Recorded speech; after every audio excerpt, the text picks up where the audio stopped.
Chapter 6. The Easy Grand. Once Tiffy had calmed down, Bond stood up and turned to face Scaramanga again. "That may have been a good circus act, but it was rough on the girl. Give her some money," Bond demanded. Knowing Scaramanga's history, Bond had used the word circus again on purpose. "No," replied Scaramanga simply. Then, suspiciously, "And what's all this talk of circuses? Like I said before, are you with the cops? You certainly seem like you are." "People don't tell me what to do. I tell them," stated Bond. Then he walked into the middle of the room and sat down at a table. "Stop trying to give me a hard time, and come and sit down," he added. Scaramanga's expression did not change. He slowly walked across the room, picked up one of the metal chairs, turned it around, and sat down on it, facing the wrong way round. His right hand rested on the top of his leg, centimetres away from the handle of his gun, which was tucked into the top of his trousers. Bond recognized that this was a sensible working position for a gunman. The metal back of the chair was in front of him, protecting his body. This was certainly a most careful and professional man. Bond, with both hands in full view on the tabletop, said in a relaxed way, "No, I'm not from the police. My name's Mark Hazard. I'm from a company called Transworld Consortium. I've been doing a job at Frome, the Wisco sugar place. Do you know it?" "Of course I know it. What have you been doing there?" asked Scaramanga. "Not so fast, my friend. First of all, who are you, and what's your business?" said Bond firmly. "Scaramanga. Francisco Scaramanga. I work in labor relations. The man with the golden gun is what they call me around here," he said coldly. "Well," said Bond, looking thoughtful, "a gun can be a useful tool for solving labor problems. We could do with you up at Frome." "Have they been having trouble up there?" Scaramanga asked, but he looked bored. "Yes, they've been having too many sugar-cane fires. One of the jobs of my company is insurance investigation," lied Bond. "Ach," sneered Scaramanga. "Security work. I thought I could smell the cop smell." He looked satisfied that his guess had been close enough. "Did you catch anyone?" "Most of them," explained Bond, "but not all of them. That's why I say we could do with a good labor relations person up there." There was a pause, and then Scaramanga asked Bond, "Do you carry a gun?" "Of course. You don't go after people like that without one." "What kind of gun?" Scaramanga wanted to know. "A Walther PPK 7.65mm, said Bond. Scaramanga seemed impressed by this, and remained silent for a moment. Then he turned to Tiffy. "Hey, 2 bottles of beer, if you're in business again." He turned back and looked hard at Bond. "What's your next job?" "I don't know. I'm in no hurry. I'll call London and see if they've got any other problems in the area. I work for them, more or less on a freelance basis." Tiffy came out from behind the counter and brought the drinks to the table. She gave Scaramanga a long, hard look, and then turned around sharply and walked away. A few moments passed, while both men simply sat and drank their beers. Scaramanga appeared to be deep in thought about something. At last he spoke. "Do you want to earn yourself a grand? $1,000? Bond said. "Possibly." Then, after a moment, he added, Probably. But what he was really thinking was, yes, definitely, if it means being able to stay near you. Scaramanga did not take his cold eyes from Bond's face. Now he began to talk more openly to Bond. "I've got a problem, mister," he began. "Some partners of mine have taken an interest in the Negril property development. It's at a place called Bloody Bay, about 30 kilometers down the coast from here. Do you know it?" Bond told the man that he had seen the area on the map near Green Island Harbour. "Right. Well, I've got shares in the business. We started building a hotel there, but halfway through building it, the tourist industry went quiet. The Americans probably got frightened of being so close to Cuba, and the banks have got difficult with us, so we've started to run out of money." "So, you're trapped. You haven't got the money to finish it, and presumably it's not easy to sell," summarized Bond. "Right. So, I came here a few days ago, and I'm staying at the Thunderbird Hotel, the one that we've only half finished. I've asked half a dozen of the main shareholders to fly in for a meeting straight away, to decide what to do next. Now, I want to give these guys a good time. So, I've arranged everything. A great night with a band from Kingston, singers, dancers. There's even a small railway near the hotel that used to transport the sugar cane. The next day, I'll take them on a train trip down that line to Green Island Harbour, where I've got a big luxury motorboat, so they can go deep-sea fishing and have a really good time. Do you get me?" Bond nodded. Scaramanga looked into Bond's eyes. "Some of these men are sort of rough, huh? We're all shareholders, but that doesn't mean we're friends. I want to hold some meetings, private meetings, with maybe only 2 or 3 guys at a time, to find out what all the different interests are. It could be that some of the other guys, the ones not invited to a particular meeting, might try to bug a meeting, or try to find out, in some other way, what's been said. So, it's just occurred to me that you could act as a kind of guard at those meetings.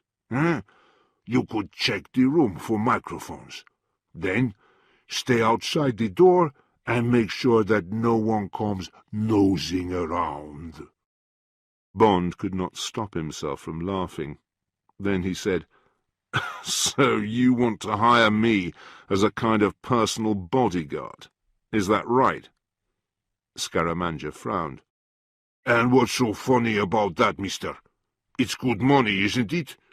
3, maybe 4 days in a luxury hotel like the Thunderbird for $1,000? He stared at Bond. Bond scratched the back of his head, thinking quickly.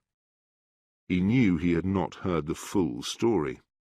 He also knew it was odd for this man to hire a complete stranger to do this job for him. However, it did make sense that Scaramanga would not want to hire a local man, an ex-policeman, for example, even if he could find one. Local people know too much. If Bond accepted the offer, it would be a perfect way to stay close to Scaramanga and find out more. Yet it felt too convenient to be true. Could it be a trap? Bond decided to take the risk. He then said, "I was only laughing at the idea of a man like you wanting protection. But it all sounds great fun. Of course I'll come along. When do we start?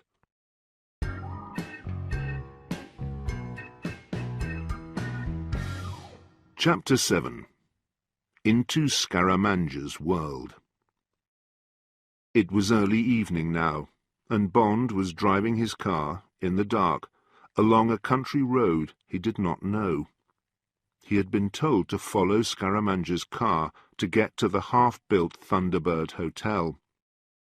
He knew more or less the direction they were travelling in, and could tell that the sea had always been close to him on his left while he had been driving, but he felt uncomfortable. The first law for a secret agent is to be sure of exactly where he is, to know his route of escape, and to have a means of communication with the outside world. For the last hour, James Bond had been driving into the unknown, and his nearest contact was a girl he hardly knew, in a bar 30 kilometres away. The situation was worrying. Just as Bond was considering his position, some glowing lights appeared up ahead, and what had to be the hotel began to sweep into view. The two cars came to a stop in front of the building. With the darkness of the night hiding the evidence of any building work, the brilliantly lit entrance to the hotel looked impressive and convincing enough. James Bond got out of his car and followed Scaramanga inside, where a hotel clerk, dressed in a smart uniform, came to greet them. Bond wrote Mark Hazard and the London address of Transworld Consortium in the hotel register. After speaking for several moments to the hotel manager, Scaramanga turned to Bond and said, "You're in room number 24, in the West Wing. I'm close by, in number 20. Order whatever you want from room service. See you at about 10 o'clock in the morning. The guys will be coming in from Kingston at around midday, okay?" The expressionless face and cold eyes did not care if it was okay or not. Bond said it was. Once inside the pleasant, modern double bedroom, Bond turned off the air conditioning. He had never liked the idea of it, and opened the window. Then he inspected the room in detail. He checked behind the paintings on the walls and under the bed, and then he slowly unscrewed the bottom plate of the telephone. As he suspected, he discovered a small microphone, which had been connected to the main cable inside. He smiled to himself, left the microphone untouched, and then carefully replaced the bottom plate and put the phone back on the bedside table. He knew this kind of device well. It would be powerful enough to pick up and transmit a conversation from anywhere in the room. James Bond unpacked his few belongings and then called room service and ordered some food. While he was waiting for his food to arrive, he poured himself a glass of whisky and sat down near the open window. He could hear the waves breaking softly on the nearby beach and could smell the sea air. As he sat holding the glass of whisky in one hand, he thought about what would happen the next day. It would certainly be interesting to see these fat, frightened shareholders. Bond had a strong suspicion that they would be gangsters, the type of men who owned the Havana hotels and discos, or who were in control in Las Vegas and Miami.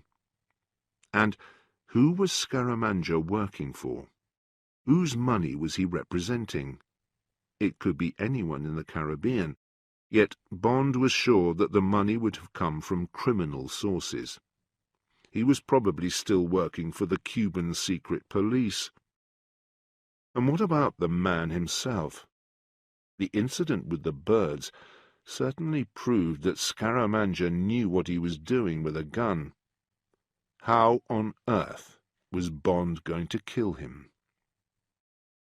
Later, after eating dinner in his room, Bond pushed his empty suitcase up against the bedroom door and balanced 3 empty glasses on top of it. Although only a simple booby trap, it would give him all the warning he needed if anyone tried to come into his room. Then he undressed, got into bed, and slept. After a night full of disturbing dreams, James Bond woke up at 7:30. He got dressed, had a quick breakfast in his room, and then decided to go for a walk to find out more about the property. It did not take long to get a good picture of the place. The darkness of the night before had covered up a half-project.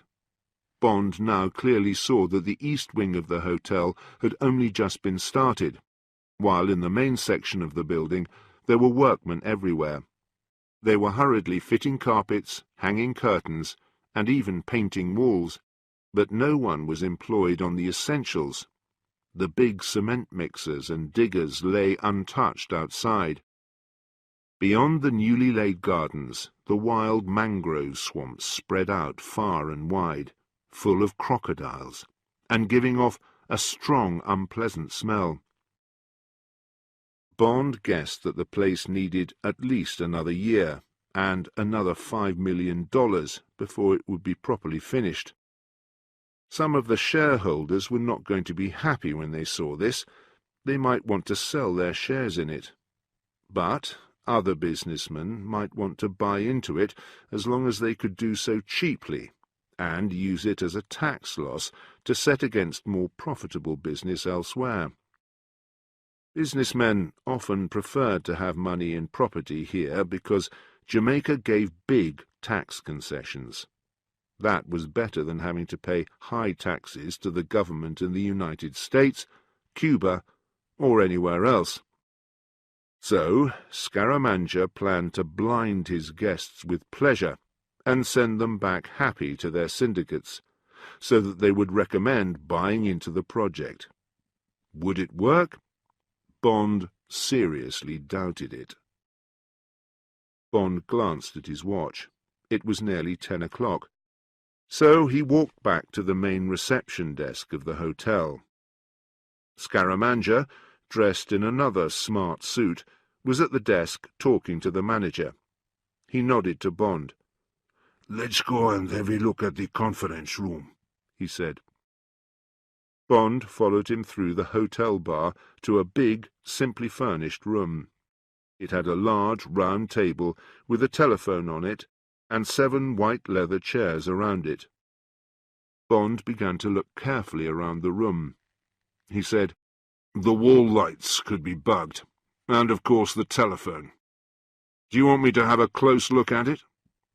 Scaramanga turned to Bond and answered, "There's no need to. It's definitely bugged. By me. I've got to have a record of exactly what he said." "All right, then." "Where do you want me to be?" Bond asked. "Sit outside the door," Scaramanga told him. "Read a magazine or something. There'll be a general meeting this afternoon at around 4. Tomorrow there'll be 1 or 2 smaller meetings. I want all these meetings to be private. I don't want anyone to disturb us." "No problem," replied Bond confidently. "Now, isn't it time you told me the names of these men, who they represent, and which ones, if any, you're expecting trouble from?" Scaramanga picked up a pad of paper and a pencil from the table and handed them to Bond. "Sit down, then. First, there's Mr. Hendricks. He's a Dutchman, and he represents the European money, mostly Swiss. He's not the arguing type, so he should be okay. Then there's Sam Binion from Detroit. He and his friends are worth about $20 million. Next, there's Leroy Gengerella, Miami. He's big in the entertainment world and owns Gengerella Enterprises. He's the kind of person who wants quick profits. He might be rough. And Ruby Rotkopf, the hotel man from Las Vegas. He'll ask the most difficult questions because he'll already know most of the answers from experience. Hal Garfinkel from Chicago. He's in labor relations, like me, and represents a lot of Teamster Union funds. He shouldn't be any trouble. That makes 5 so far. The last one is Louis Paradise from Phoenix, Arizona. He's involved in casinos and owns Paradise Slots, the biggest company in the one-armed bandit business. I'm not sure what he's going to say. "And who do you represent, Mr. Scaramanga?" asked Bond casually. Caribbean money, came the vague reply. "Cuban?" said Bond, pushing him further. I say Caribbean. Cuba's in the Caribbean, isn't it? "Castro or Batista?" insisted Bond. A heavy frown fell on Scaramanga's face, and his right hand formed into a fist. "Stay out of my business, mister," he warned, "or you'll get hurt, and I mean that." Then he turned and walked quickly out of the room. James Bond smiled. He looked down at the list of names in front of him. It certainly looked like a suspicious group of men. But the name he was most interested in was Mr. Hendricks, who represented European money. Bond felt sure that this man was probably not what he seemed. Bond picked up the pad of paper and walked back to the hotel reception area. A large man was approaching the desk from the entrance. He looked hot and uncomfortable in his formal suit. He looked like a typical European businessman, a German dentist, or a Swiss banker. He put down his heavy suitcase next to the reception desk and said, in a heavy European accent, and with poor English grammar, "It is Mr. Hendricks. I think it is that you are having a room for me, isn't it?"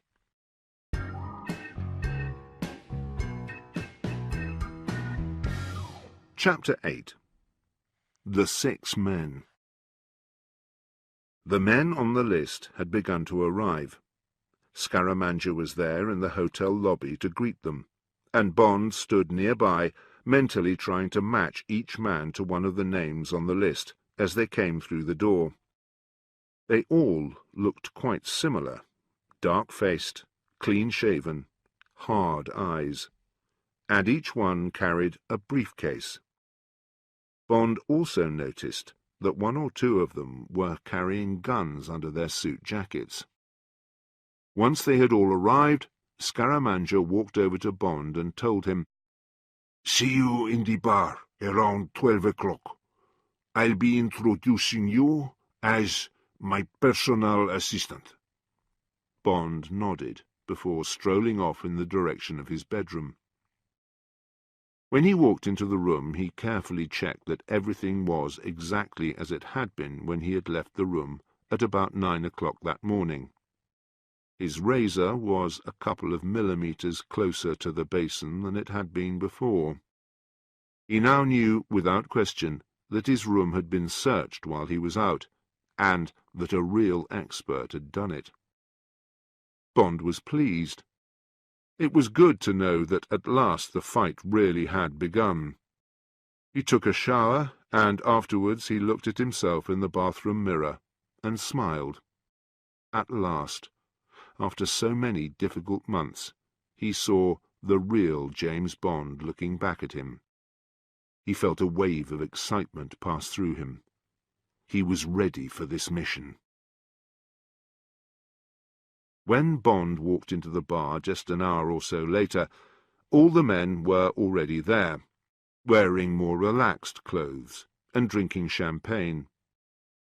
Scaramanga stood leaning against the bar and was spinning his golden gun round and round on the first finger of his right hand, like a character from an old Western film.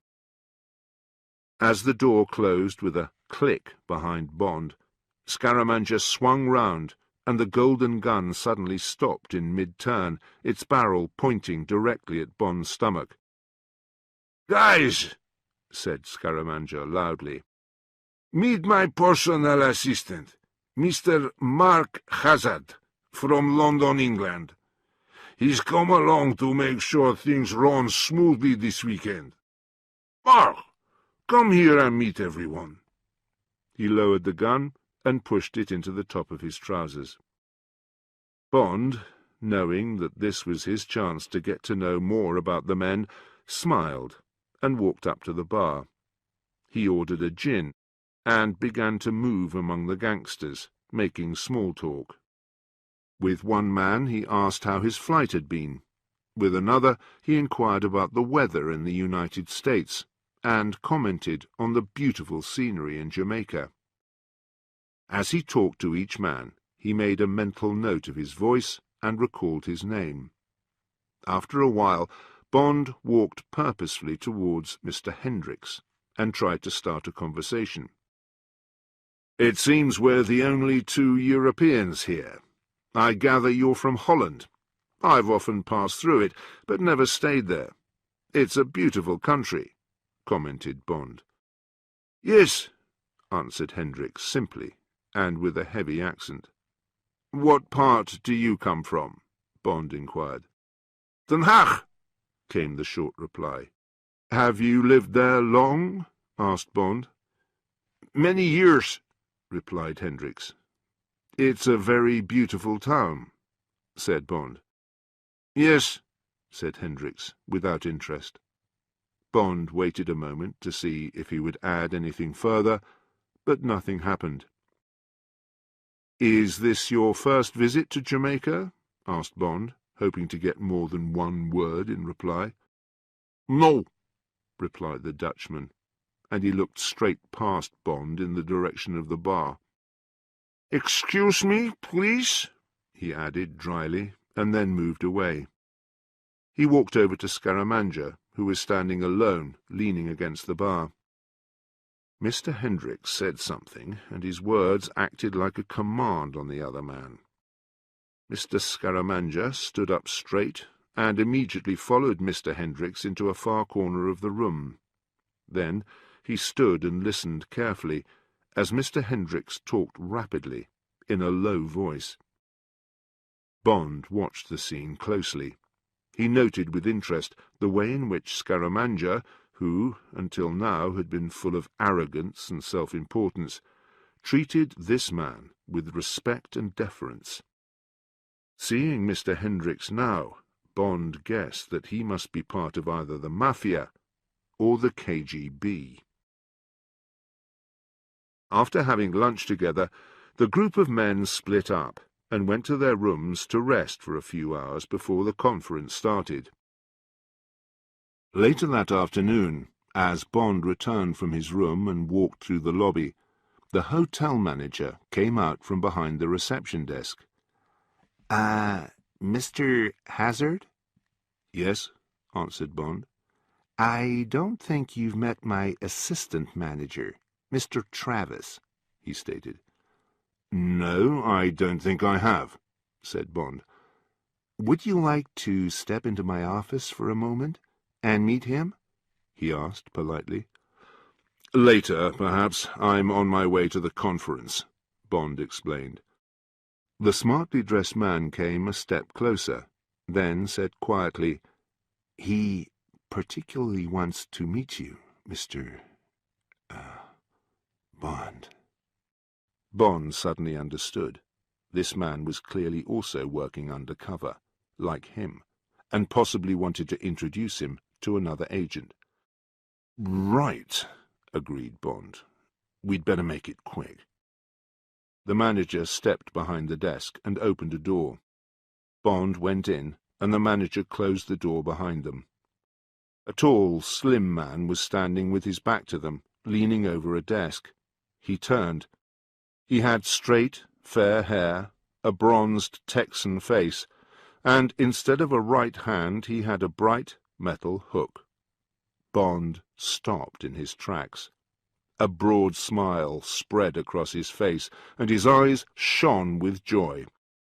"Felix Leiter, I can't believe it's you," he cried, and went up to the man and gave him a friendly punch on the shoulder.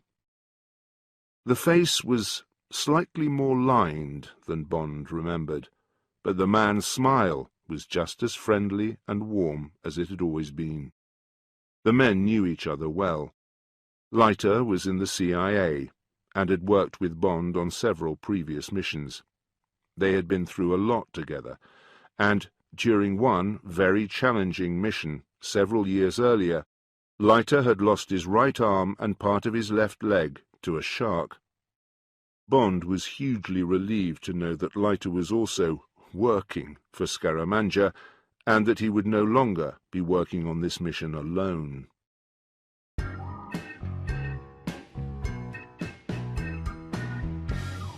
Chapter 9.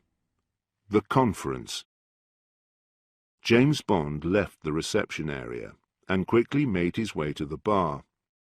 When he got there, he saw that all the men were already seated around the table in the adjacent conference room, and that Scaramanga was waiting impatiently by the door. "Right," he said, looking directly into Bond's eyes. "Lock the door and wait outside while we're talking. Don't let anyone in, not even if the hotel catches fire." And with that he turned and went inside to join the other 6 men. Bond looked into the room and noted the seating order before he closed and locked the door, as he had been told to do. He then quickly locked the other door, which led from the bar into the hotel lobby. Moving quietly and rapidly, he picked up a champagne glass from the bar and placed the bowl of the glass against the conference-room door. Holding the glass by the stem, he placed his left ear against its base and listened. What had been the unintelligible rumble of a voice now became Mr. Hendricks speaking. "And I have a very important message for our chairman from my superiors in Europe. It is from a sure source. There is a man called James Bond who is looking for him here. This is a man who is from the British Secret Service. I have no information or description of this man, but my superiors believe that he is a serious threat. Mr. Scaramanga, have you heard of him?" Scaramanga laughed loudly. "No, I haven't, and should I care? I eat one of their famous secret agents for breakfast from time to time. Only 10 days ago, I killed one of them who came looking for me, a man called Ross. His body is now very slowly sinking to the bottom of an oil lake in Trinidad. Next question, please, Mr. Hendricks." "We must talk about the Kane sabotage," began Hendricks. "At our meeting 6 months ago in Havana, it was decided to help Fidel Castro to maintain and even increase the world price of sugar to balance out the damage caused by Hurricane Flora. Our help would be in exchange for certain favors from him. This decision was taken against my wishes. Since that time, there have been a lot of fires in the sugar-cane fields of Jamaica and Trinidad, and my superiors have discovered that some members of this group, Mr. Gengerella, Mr. Rotkopf, Mr. Binion, and indeed our chairman, have been purchasing large quantities of July sugar futures in order to make money for themselves." There came low, angry voices from around the table. "Why shouldn't we?" shouted Gengerella. "Who said we weren't allowed to make money? Isn't that one of the reasons we are all here? I asked you 6 months ago, Mr. Hendricks, and I'll ask you again now. Which of your superiors wants to keep the price of raw sugar down? Huh? My guess is that it's Soviet Russia. They're selling goods to Cuba, including a recent shipment of missiles to fire against the United States, my homeland, in exchange for raw sugar. Mr. Hendricks, is one of your superiors somebody in the Kremlin?" The voice of Scaramanga shouted for calm, and a reluctant silence fell. "When we formed this group, we all agreed to work together," Scaramanga reminded the men. "So, Mr. Hendricks, let me explain. As an investment group, we have good bets and bad bets. Sugar is a good bet, and we should continue to bet on it even if you personally have decided not to be involved in it. Now listen. At this moment, there are 6 ships controlled by this group that are waiting outside New York and other U.S. harbors. These ships are loaded with raw sugar.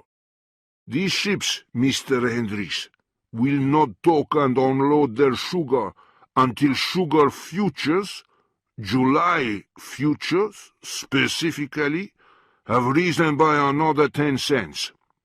The U.S. government, the sugar lobby, and other powerful groups know this. They know that we have them cornered. They want the ships to dock and the sugar to be unloaded before there's a real shortage and the price rises too high. But there's another side to it. It's costing us a lot of money to have our ships sitting there waiting. So, the situation can't carry on like this forever. One side will win, and one side will lose. 4 of us here could win or lose about $10 million. And, at the same time, our investment in this Thunderbolt Hotel isn't looking good. It's in the red. So, what do you think, Mr. Hendricks? Of course we burn the sugar crops if we can get away with it. I know the right people in Jamaica, and I pay them to do the job for us. That's how it works. So you just tell your superiors that what goes up must come down, huh? And that's true for the price of sugar, like anything else. Okay. There was a moment of silence before Mr. Hendricks spoke. "I will pass on what you say, but they will not be happy." Then he added, "Now, there is the question of this hotel. What is the exact financial situation? I think we all want to know the truth." There was a murmur of agreement around the table, and then Scaramanga began a long and detailed explanation, which was of little interest to Bond. In any case, Felix Leiter had told him that the whole meeting would be secretly recorded on electronic equipment in the small room where they had seen each other earlier. Leiter was working with the smart American hotel manager, an undercover electronics expert in the CIA, whose real name was Nick Nicholson. And their job was to get a better understanding of the members of the group and what they were trying to do. Leiter had confirmed what Bond had suspected. Hendricks was, in fact, a top man in the KGB. The CIA believed that Gengerella was a member of the Mafia. This was therefore a worrying situation. The first time that a Mafia member had been found working with the KGB. And it would need to be ended, Leiter said, by removing someone, if necessary. Bond had explained his own mission to Leiter and Nicholson, and they had agreed that they should continue to work separately, but they would support each other if the need arose. So now Bond was on his own outside the conference room, and Scaramanga was just finishing what he was saying. "So, in summary, gentlemen, we need to find another $10 million. The interests that I represent, which are the majority of the interests, believe that a loan for this amount of money should be provided to the project by all of us. We would be paid interest at a rate of 10%, and the loan would be repayable in 10 years. The voice of Mr. Rotkopf broke in angrily. Not on your life. What about the 7% second mortgage my friends and I agreed to only a year ago? If I went back to Las Vegas and told them about this new loan, what do you think they would do to me? We don't have a choice. It's that or the hotel closes, responded Scaramanga calmly. What do you other guys say? Hendricks said, 10% is a very good rate. My friends and I will lend $1 million as long as the agreement is clear and fair. Okay, Mr. Binion murmured reluctantly. Count us in for the same amount, but this had better be the last time. In turn, the other men all agreed to lend a share of the money, although Mr. Rotkopf was still unhappy. "No, I don't want any part of this," he said firmly. "As soon as I get back, I'm going to find the best lawyers in the States. You can't just cancel that mortgage." There was silence. The voice of Scaramanga was soft and deadly. "You're making a big mistake. This is a nice big tax loss to balance out your Las Vegas business interests. And don't forget that we all promised each other that we would work together. Are you sure your answer is no?" "I am absolutely sure," he stated decisively. "Would this help to change your mind?" Scaramanga said coldly. There was a loud gunshot and a sudden scream of terror. Something, possibly a chair, fell to the floor with a crash, and then there was silence. Then someone coughed nervously, and Mr. Gengerella said calmly, "I think that was the right solution to an embarrassing difference of opinion. Mr. Rotkopf's friends in Las Vegas like a quiet life. I'm sure they won't even complain. Let's say that he has agreed that he and his friends will put in $1 million. Shall we?" "Yes, that's right," came Scaramanga's voice, happy and relaxed. "Mr. Rotkopf has left here to go back to Las Vegas. We never saw him again. We don't know anything, do we? I've got some hungry crocodiles out there in these swamps that need feeding. There'll be nothing left of poor Mr. Rotkopf after they've had their dinner. I'll need some help with it tonight, though. Can you come with me, Gengerella? And you, Paradise?" "No, not me," pleaded the voice of Mr. Paradise. "It's against my religion." Mr. Hendricks said, "I will take his place. I am not a religious person." "Fine," said Scaramanga, and added, "Well, guys, is there any other business to discuss? If not, we'll finish the meeting and have a drink." Hal Garfinkel broke in nervously. "Just a minute. What about that British guy outside the door? He must have heard the gunshot. What's he gonna say about it?" Mr. Scaramanga's laugh was dry and cruel. "Don't worry about him. I picked him up in a bar a few kilometers away. I've only got temporary staff here to make sure you guys have a good time this weekend. And he's the most temporary of all of them. Those crocodiles really are hungry. Rotkopf will be the main course, but they'll need a dessert. For all I know, he might be this James Bond man Mr. Hendricks has told us about. No, don't you worry about the British guy. I'll sort him out." Bond carried the empty champagne glass over to the bar and slowly filled it with champagne. At that moment he heard Scaramanga turning his key in the lock. Scaramanga looked at Bond from the doorway. "Okay, That's enough champagne. Go to the manager and tell him Mr. Rotkopf will be checking out tonight.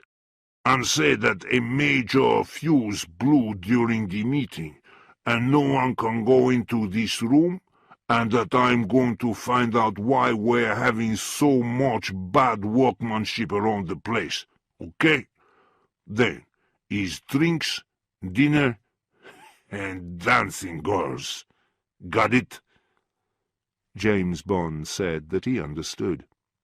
He was slightly unsteady on his feet as he walked towards the lobby door and unlocked it. Yes, he understood.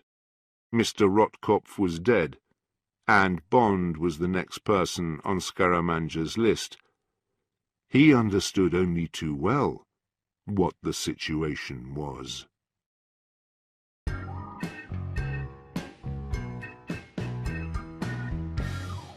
Chapter 10. The Dinner Party. Back in the small office behind the hotel reception desk, James Bond quickly went over the key parts of the meeting with Leiter and Nicholson.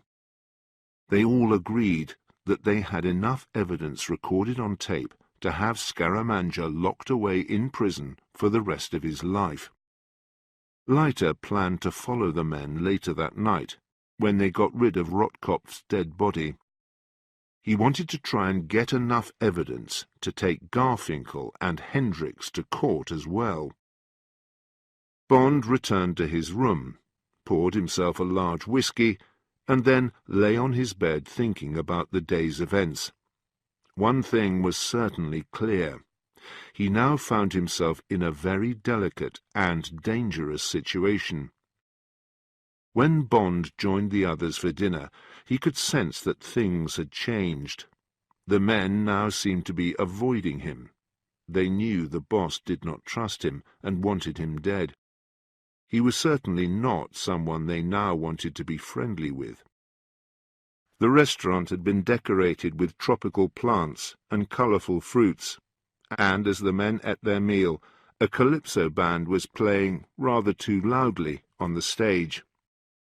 A pretty girl, dressed in a bright red and gold costume and wearing a large, false pineapple on top of her head, was singing a slow song unenthusiastically. Bond was finding the evening extremely boring. The food was unremarkable, and the other guests were ignoring him. He got up and went to the head of the table. He told Scaramanga, "I've got a headache. I'm going to bed." "No," Scaramanga declared quite forcefully, looking coldly at Bond.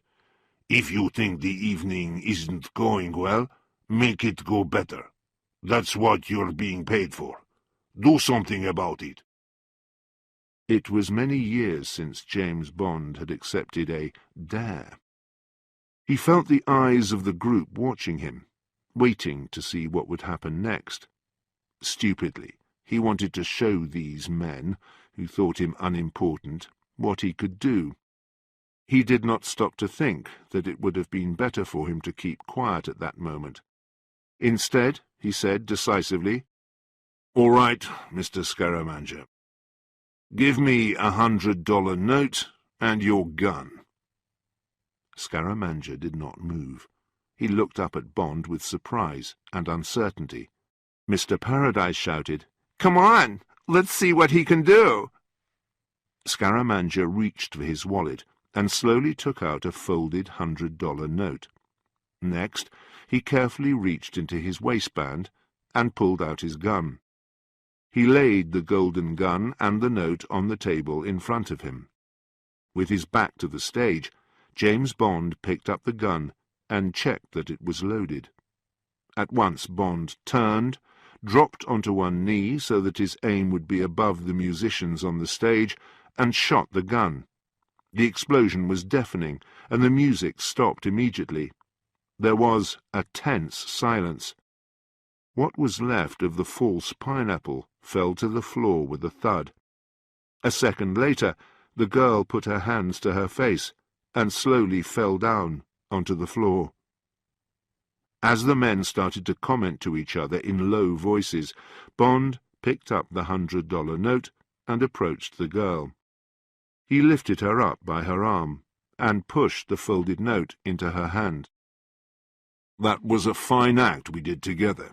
Don't worry, you were in no danger. I aimed for the top half of the pineapple.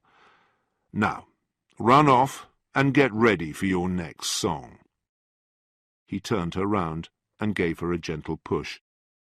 She gave him a horrified glance and ran off into the shadows. Bond turned to the band. "All right then, listen to me. This isn't a tea party.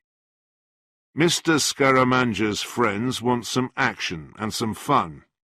You can drink as much rum as you want, but you'd better start playing some decent music. I want that pretty girl back and her friends, and I want them to dance down here, near where we're sitting, not up on the stage. Do you understand? Now, unless you get moving, I'll finish this show now, and there'll be no money. Okay? Then let's go." There was nervous laughter from the band as they exchanged smiles, and one of the men ran off after the girl.